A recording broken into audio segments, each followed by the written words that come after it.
दोस्तों नमस्कार, ये है मार्गदर्शन फॉर सिविल सर्विसेज। मैं अनुराग चौधरी।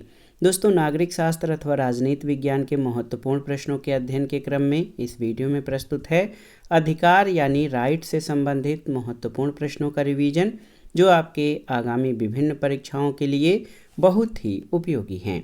तो आइए शुरू करते हैं राजनीति विज्ञान के प्रमुख अवधारणा अधिकार यानी राइट से संबंधित महत्वपूर्ण प्रश्नों को।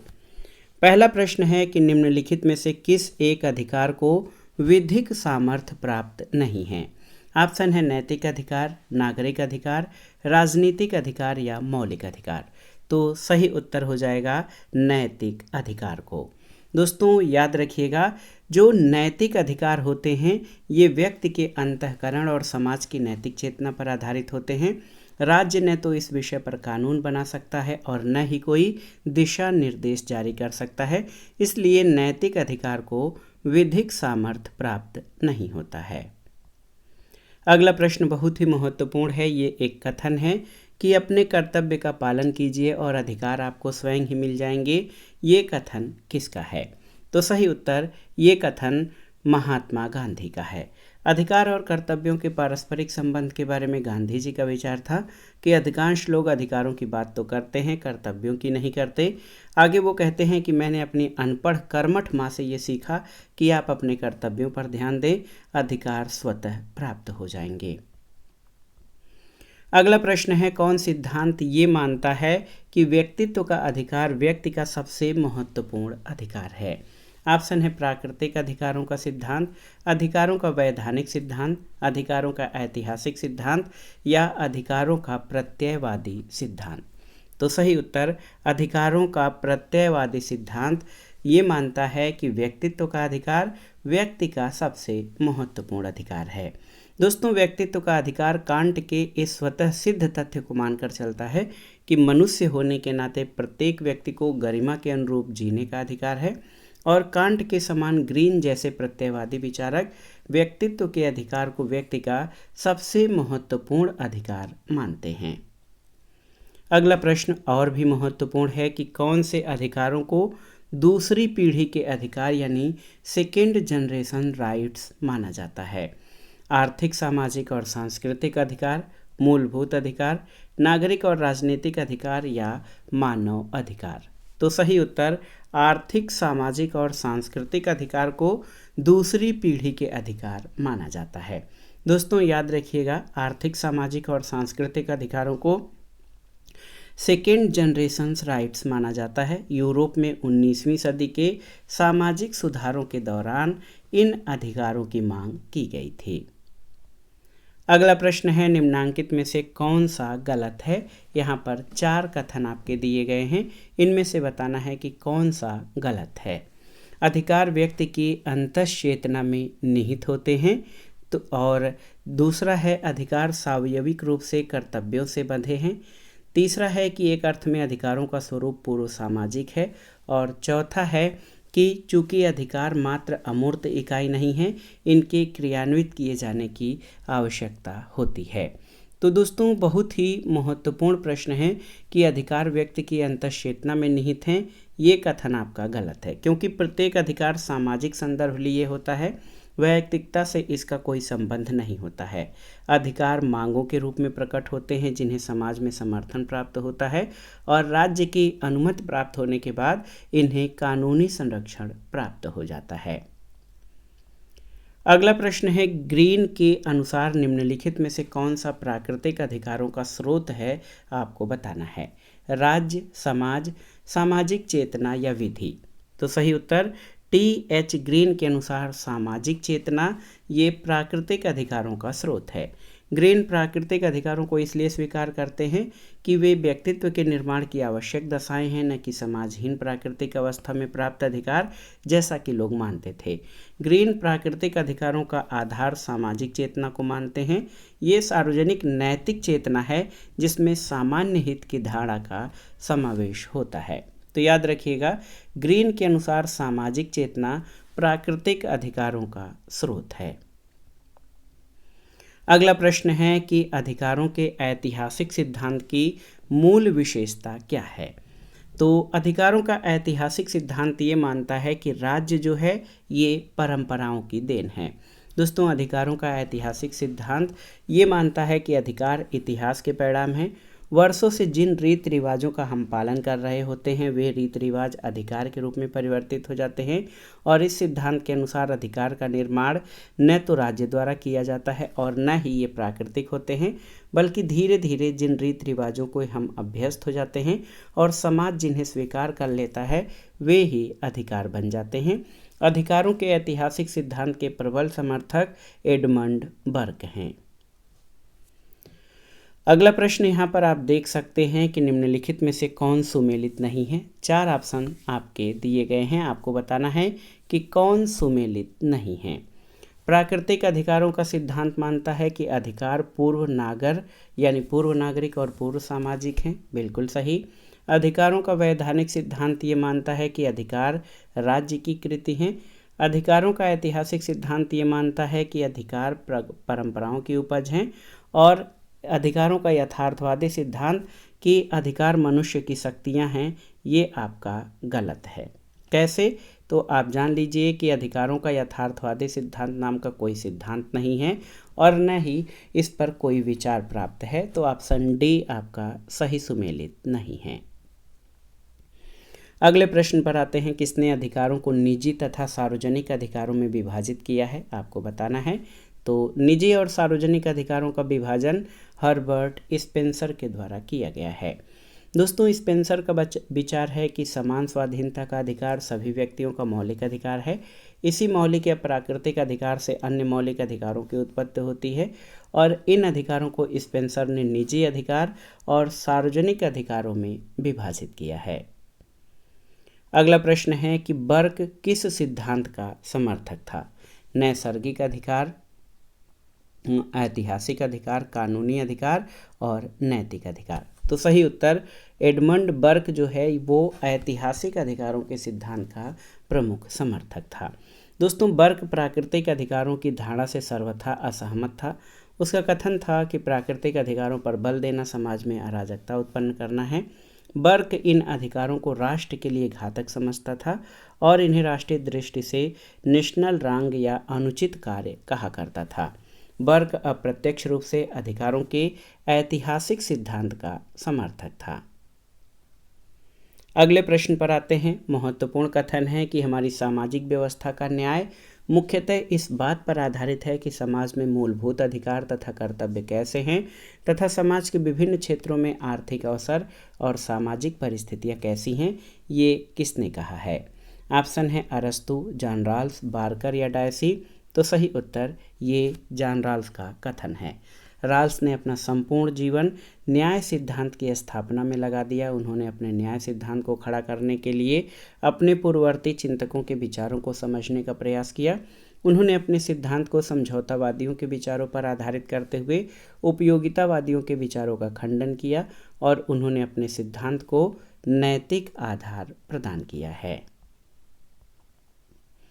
अगला प्रश्न है, एक कथन है कि किसने कहा है अधिकार विवेक पर आधारित वह मांग है जिसे समाज मान्यता देता है और राज्य द्वारा लागू किया जाता है। ऑप्शन है ग्रीन, बोसांके, लास्की या लॉक। तो सही उत्तर है बोसांके। दोस्तों, याद रखिएगा ये कथन बोसांके का है। अधिकार को परिभाषित करते हुए बोसांके ने लिखा है कि अधिकार वह मांग है जिसे समाज स्वीकार करता है और राज्य लागू करता है।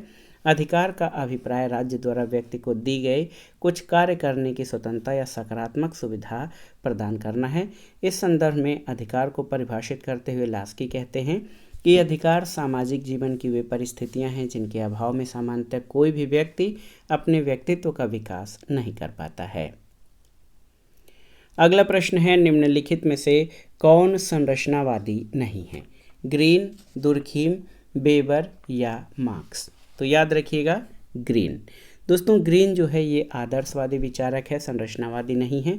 दुर्खीम, वेबर और मार्क्स ने समाज की संरचनाओं का विस्तार से वर्णन किया है और संरचनावादी दृष्टिकोण इस मान्यता पर आधारित है कि राज्य के कृत्य समाज की संरचनाओं से निर्धारित होते हैं, राज्य शक्ति का प्रयोग करने वाले लोगों के चरित्र से नहीं।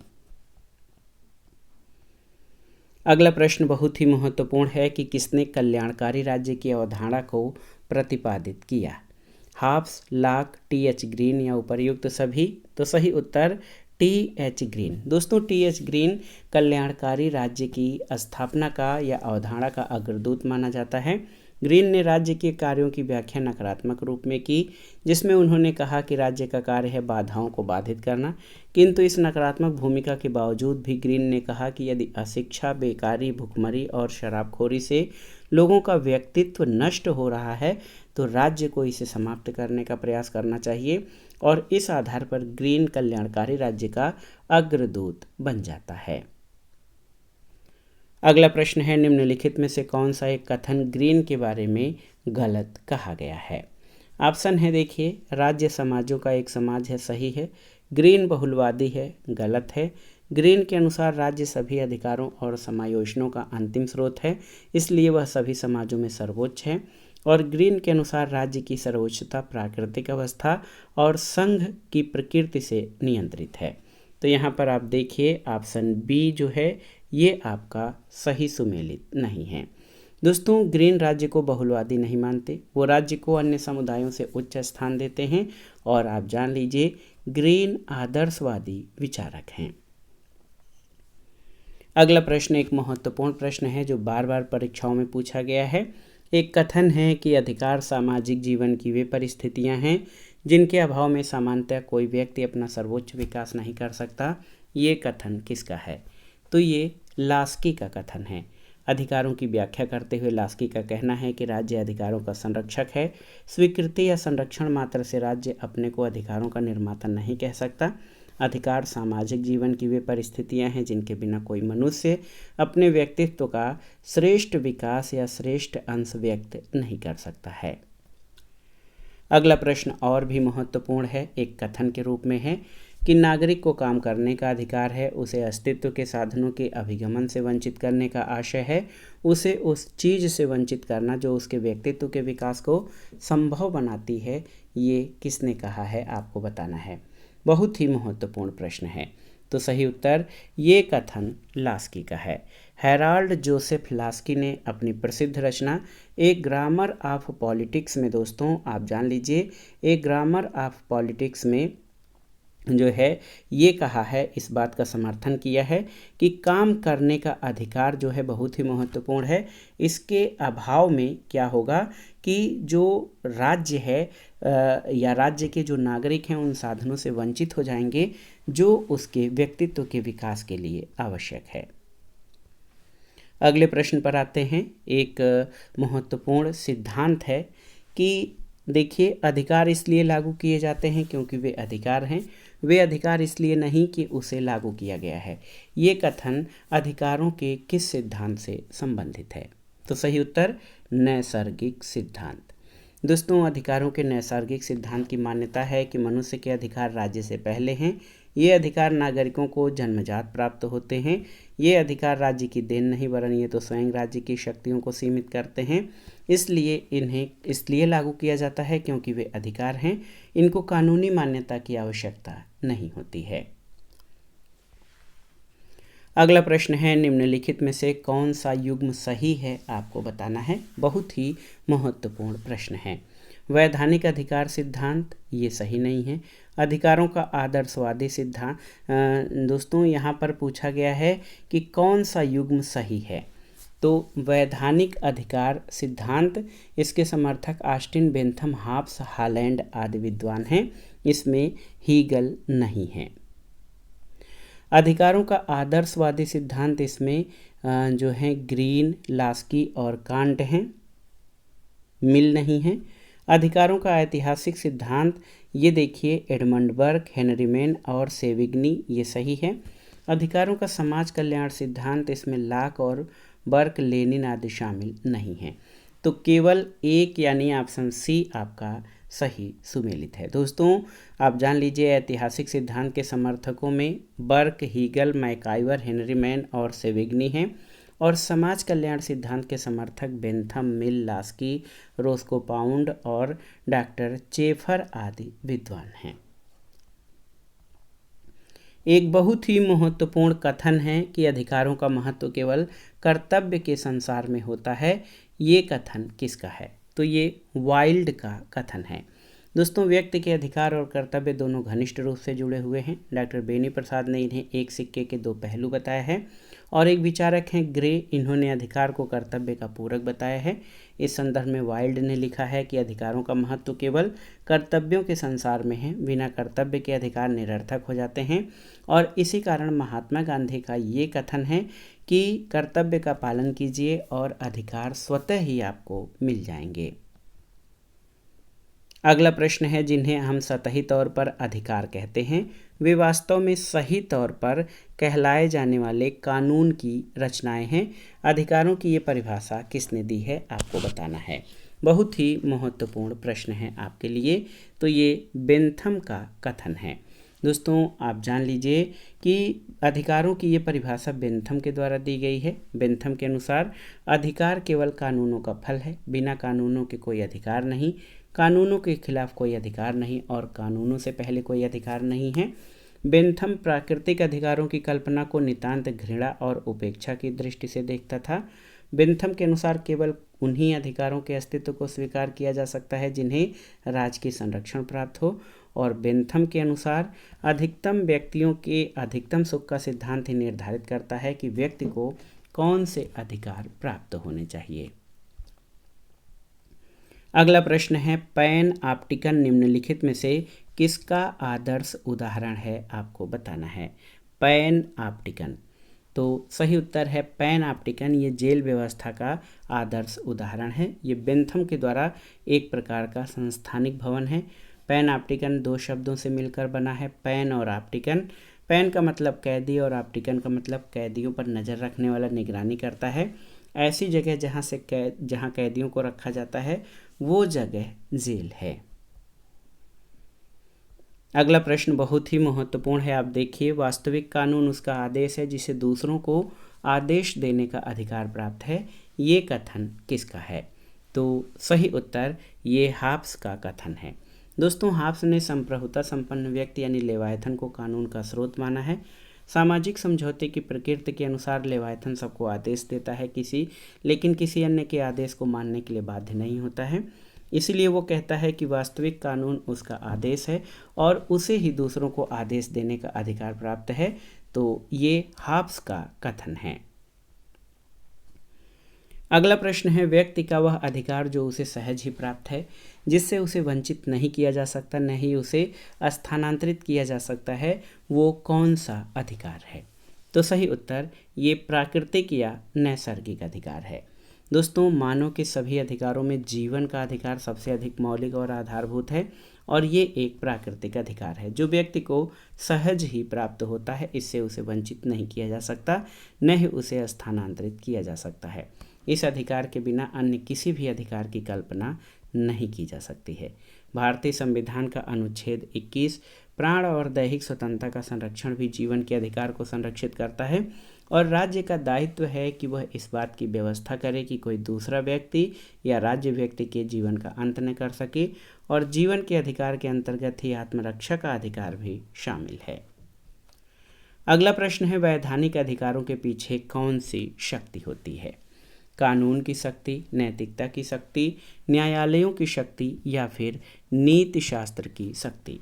तो सही उत्तर वैधानिक अधिकारों के पीछे कानून की शक्ति होती है। अधिकारों के वैधानिक सिद्धांत के अनुसार अधिकार प्राकृतिक या स्वाभाविक नहीं वरन कृत्रिम है। अधिकार राज्य की इच्छा और कानून के परिणाम होते हैं और एक व्यक्ति के केवल वे ही अधिकार हो सकते हैं जिन्हें राज्य मान्यता प्रदान करता है। इसलिए मूलतः वैधानिक अधिकारों के पीछे कानून की शक्ति होती है। अगला प्रश्न है, निम्नलिखित में से कौन एक अधिकारों के कानूनी सिद्धांत का समर्थक नहीं है? आपको बताना है।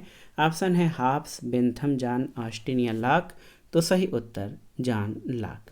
दोस्तों, लॉक प्राकृतिक अधिकारों के सिद्धांत का समर्थन करते हैं, न कि कानूनी सिद्धांत का। लॉक के अनुसार कुछ अधिकार राज्य की उत्पत्ति से पहले यानी प्राकृतिक दशा में ही विद्यमान थे, इन्हें प्राकृतिक अधिकार कहा जाता है। इन अधिकारों का सृजन राज्य ने नहीं किया बल्कि राज्य का जन्म इन अधिकारों की रक्षा के लिए हुआ है। जॉन लॉक ने जीवन, स्वतंत्रता और संपत्ति के अधिकार को प्राकृतिक अधिकार कहा है। अगला प्रश्न है, अधिकारों के कानूनी सिद्धांत की वकालत करने का श्रेय जाता है किसको? तो सही उत्तर, अधिकारों के कानूनी सिद्धांत की वकालत करने का श्रेय ऑस्टिन को जाता है। दोस्तों, आप जानते हैं कि कानूनी सिद्धांत जो अधिकारों का है वो ये मानता है कि अधिकार राज्य की देन है। प्रभुता संपन्न होने के कारण राज्य कानून का निर्माण की अंतिम शक्ति है और अधिकारों का सृजन कानून के द्वारा होता है। और आप जान लीजिए, ऑस्टिन इस तथ्य को स्वीकार करते हुए अधिकारों के कानूनी सिद्धांत का समर्थन करते हैं। अगला प्रश्न है, शिक्षा और सेवायोजन के अधिकार किस प्रकार के अधिकार हैं? तटस्थ हैं, नकारात्मक और सकारात्मक दोनों हैं, प्रायः नकारात्मक, कभी कभी सकारात्मक हैं, नकारात्मक हैं या सकारात्मक हैं? तो सही उत्तर सकारात्मक है। दोस्तों, शिक्षा और सेवायोजन के अधिकार सकारात्मक हैं और अधिकार राज्य के अंतर्गत व्यक्ति को प्राप्त होने वाली अनुकूल परिस्थितियां और अवसर हैं जिनसे उन्हें आत्म विकास में सहायता मिलती है। अधिकार दो प्रकार के होते हैं, नकारात्मक अधिकार और सकारात्मक अधिकार। और राज्य में व्यक्ति की जिन गतिविधियों पर राज्य की ओर से कोई प्रतिबंध नहीं होता उन्हें नकारात्मक अधिकार कहते हैं, जैसे विचार और व्यक्ति की स्वतंत्रता का अधिकार। और वहीं दूसरी ओर सकारात्मक अधिकार यह संकेत देते हैं कि व्यक्ति को आत्म विकास में सहायता देने के लिए राज्य की ओर से क्या क्या व्यवस्था की गई है, जैसे चिकित्सा का अधिकार, रोजगार का अधिकार, कानूनी सहायता का अधिकार। ये सभी सकारात्मक अधिकार के अंतर्गत आते हैं। अगला प्रश्न है, निम्नलिखित में से कौन अधिकारों का सर्वाधिक पुराना सिद्धांत है? तो ये प्रश्न बहुत ही महत्वपूर्ण है। आप जानते हैं कि अधिकारों का जो प्राकृतिक अधिकारों का जो सिद्धांत है ये सबसे पुराना सिद्धांत है। दोस्तों, याद रखिएगा, अधिकारों के संबंध में प्राकृतिक सिद्धांत सबसे अधिक प्राचीन है और इस सिद्धांत के अनुसार मानवीय अधिकार पूर्णतया प्राकृतिक और जन्मसिद्ध हैं। अधिकार उसी प्रकार मनुष्य की प्रकृति के अंग होते हैं जिस प्रकार उसकी चमड़ी का अंग, रंग, और इनकी विस्तृत व्याख्या करने या औचित्य बताने की कोई आवश्यकता नहीं है, ये तो स्वयं सिद्ध होते हैं। अगला प्रश्न है, अन्य सभी अधिकार मूलतः निकले हैं कहाँ से? तो सही उत्तर, सभी अधिकार मूलतः प्राकृतिक अधिकारों से ही निकले हैं। प्राकृतिक अधिकारों के विचार का प्रयोग राज्यों अथवा सरकारों द्वारा स्वेच्छाचारी शक्ति के प्रयोग का विरोध करने और व्यक्तिगत स्वतंत्रता की रक्षा के लिए किया जाता था। जीवन, स्वतंत्रता और संपत्ति का अधिकार प्राकृतिक अधिकारों की श्रेणी में आते हैं। अन्य सभी अधिकार इन्हीं बुनियादी प्राकृतिक अधिकारों से ही निकले हैं। अगला प्रश्न है, शक्ति और प्राधिकार में निर्भेदक तत्व क्या है या अलग करने वाला तत्व क्या है? संप्रभुता, वैधता, श्रेष्ठता या उपयोगिता? तो सही उत्तर वैधता यानी लिजिटमेसी। दोस्तों, शक्ति और प्राधिकार में अलग करने वाला तत्व वैधता होती है। जब शक्ति को वैधता प्राप्त होती है तो वो प्राधिकार या सत्ता का रूप ग्रहण कर लेती है। सत्ता या प्राधिकार किसी व्यक्ति, संस्था, नियम या आदेश का ऐसा गुण या क्षमता है जिसके कारण उसे सही या प्रामाणिक मानकर उसके निर्देशों का पालन किया जाता है। वस्तुतः सत्ता के दो मुख्य घटक हैं, शक्ति और वैधता। किसी नियम या निर्णय की वैधता से ये संकेत मिलता है कि लोग उस नियमन या निर्णय को अपने लिए और सारे समाज के लिए उपयुक्त और कल्याणकारी समझते हैं, इसलिए वे उसे मन से स्वीकार करते हुए उसका पालन करने को तैयार रहते हैं। और समाज में व्यवस्था कायम रखने के लिए वैधता और शक्ति एक दूसरे की पूरक भूमिका निभाते हैं। अगला प्रश्न है, निम्नलिखित में से कौन एक अधिकार का लक्षण नहीं है? आपको बताना है। कल्याणकारी स्वरूप, लोकहित में प्रयोग, राज्य का संरक्षण या समाज का संरक्षण? तो सही उत्तर समाज का संरक्षण, ऑप्शन डी। अधिकार की सामान्य धारणा के अधिकार पर अधिकार के निम्नलिखित आवश्यक लक्षण हैं, सामाजिक स्वरूप, कल्याणकारी स्वरूप, लोकहित में प्रयोग, राज्य का संरक्षण, सार्वभौमिकता या सर्वव्यापकता। तो स्पष्ट है कि समाज का जो संरक्षण है वो अधिकार का लक्षण नहीं है। अगले प्रश्न पर आते हैं कि हर राज्य की पहचान इस बात से होती है कि उसने किन अधिकारों को मान्यता दे रखी है। राज्य अधिकारों को जन्म नहीं देता बल्कि उन्हें मान्यता प्रदान करता है। ये कथन किसका है? तो ये आप जानते हैं लास्की का कथन है। दोस्तों लास्की का कहना है कि हर राज्य की पहचान इस बात से होती है कि उसने किन अधिकारों को मान्यता दे रखी है, और राज्य अधिकारों को जन्म नहीं देता बल्कि उन्हें मान्यता प्रदान करता है। लास्की ने अधिकारों के संबंध में समानता का समर्थन किया है। उसके अनुसार अधिकार सबके लिए समान है और राज्य को उन्हें सब नागरिकों को समान रूप से उपलब्ध कराना चाहिए। अधिकारों की संकल्पना के जन्मदाता जॉन लॉक हैं। उनके अनुसार प्राकृतिक अवस्था में सभी व्यक्ति समान थे और सभी को जन्मजात प्राकृतिक अधिकार प्राप्त थे। अगला प्रश्न है, प्राकृतिक अधिकारों के सिद्धांत की मान्यता क्या है? तो बहुत ही महत्वपूर्ण है दोस्तों। प्राकृतिक अधिकारों के सिद्धांत की मान्यता ये है कि अधिकार पूर्व नागरिक समाज से आते हैं, और प्राकृतिक अधिकारों के सिद्धांत का समर्थन जॉन लॉक ने जोरदार तरीके से किया। इन अधिकारों की अंतर्निहित मान्यता है कि राज्य से पूर्व प्राकृतिक अवस्था में भी लोगों को ये अधिकार प्राप्त थे, और राज्य के आवर्तन का उद्देश्य ही इन प्राकृतिक अधिकारों की रक्षा करना है। अगला प्रश्न है, प्राकृतिक अधिकारों के सिद्धांत की पुष्टि की गई है किसके द्वारा? ऑप्शन है सभी उदारवादियों द्वारा, केवल कुछ उदारवादियों द्वारा, केवल जॉन लॉक के द्वारा, या केवल जॉन स्टुअर्ट मिल के द्वारा। तो सही उत्तर केवल कुछ उदारवादियों के द्वारा। दोस्तों हाब्स ने जीवन के अधिकार को प्राकृतिक अधिकार माना। लॉक ने लाइफ, लिबर्टी एंड प्रॉपर्टी यानी जीवन, स्वतंत्रता और संपत्ति के अधिकार को प्राकृतिक अधिकार माना। स्पेंसर ने स्वाधीनता के अधिकार को प्राकृतिक अधिकार माना है। तो इस तरह से कुछ उदारवादियों द्वारा प्राकृतिक अधिकारों के सिद्धांत की पुष्टि की गई है, कुछ के द्वारा नहीं। थॉमस हॉब्स 1588 से 1679 प्रसिद्ध आंग्ल दार्शनिक और राजनीतिक विचारक थे। हॉब्स को आधुनिक राजदर्शन का जन्मदाता भी कहा जाता है, और बेंथम के उपयोगितावाद और ऑस्टिन के संप्रभुता सिद्धांत पर भी उसका स्पष्ट प्रभाव है। अगला प्रश्न है, लॉक के अनुसार प्रकृति से राज्य के लोग केवल इसका उपभोग करते थे। किसका? ईश्वरीय अधिकार का।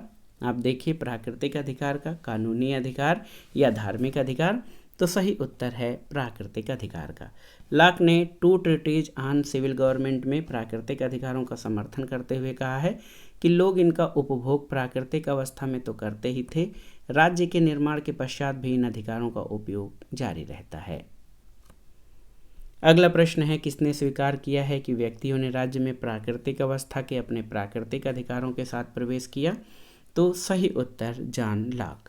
दोस्तों लॉक ने अपनी कृति टू ट्रीटीज ऑन गवर्नमेंट में राज्य पूर्व प्राकृतिक अवस्था में लोगों के पास प्राकृतिक अधिकारों का होना स्वीकार किया है।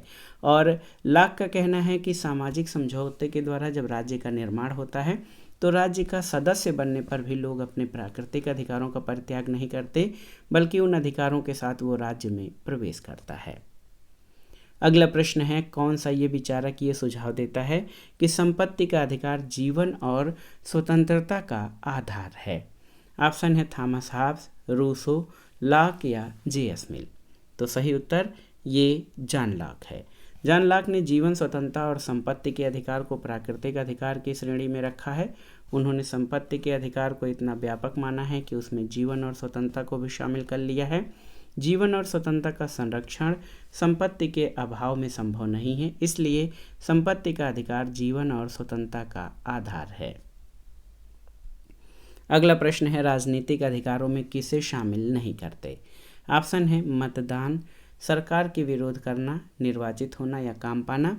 तो सही उत्तर काम पाने का अधिकार ये राजनीतिक अधिकार नहीं है। दोस्तों आप जान लीजिए कि मतदान, सरकार के विरोध का अधिकार, निर्वाचित होना आदि राजनीतिक अधिकारों में शामिल है। काम पाना सिविल राइट्स यानी नागरिक अधिकार के अंतर्गत आता है। भारतीय संविधान के भाग 4 में निदेशक तत्वों के अंतर्गत अनुच्छेद 41 में इसकी व्यवस्था है। और अन्य महत्वपूर्ण तथ्य जान लीजिए कि जीविकोपार्जन यानी जो जीविका और व्यवसाय करने की स्वतंत्रता, रोजगार के संबंध में समान अवसर की प्राप्ति संविधान द्वारा प्रदत्त मौलिक अधिकारों में शामिल है। वोट देना और वोट लेना एक व्यक्ति का राजनीतिक अधिकार है जिसके लिए नागरिक होना जरूरी है, यानी नागरिक राजनीतिक व्यक्ति है जो यथास्थिति स्थापित निर्वाचन क्षेत्र का निवासी है और निर्वाचक के रूप में पंजीकृत होता है। अधिकारों से संबंधित महत्वपूर्ण प्रश्नों का आखिरी प्रश्न है दोस्तों कि निम्नलिखित में से कौन प्राकृतिक अधिकारों के सिद्धांत के प्रतिपादक हैं? ऑप्शन है बेंथम, थॉमस पेन और बर्क। इसमें से सही उत्तर कौन हो जाएगा? तो सही उत्तर 2 यानी थॉमस पेन। दोस्तों, बेंथम कानूनी अधिकार सिद्धांत के समर्थक हैं, आप जानते हैं। बर्क ऐतिहासिक अधिकार सिद्धांत के समर्थक हैं, जबकि थॉमस पेन ये प्राकृतिक अधिकारों के सिद्धांत के प्रतिपादक या समर्थक हैं।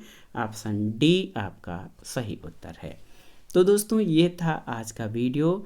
इसमें आपने नागरिक शास्त्र अथवा राजनीति विज्ञान विषय से आयोजित की जाने वाली विभिन्न परीक्षाओं के लिए अधिकार टॉपिक से संबंधित महत्वपूर्ण प्रश्नों को कवर किया। इसमें हमने केवल उन्हीं महत्वपूर्ण प्रश्नों को कवर किया है जो आपके आगामी परीक्षाओं की दृष्टि से अति संभावित और महत्वपूर्ण हैं। तो आप इन प्रश्नों को तैयार कर लीजिएगा। वीडियो आपको कैसा लगा हमें कमेंट बॉक्स में ज़रूर बताइएगा। वीडियो को लाइक करें, शेयर करें और इस चैनल मार्गदर्शन फॉर सिविल सर्विसेज को सब्सक्राइब करें। वीडियो देखने के लिए धन्यवाद दोस्तों। नमस्कार।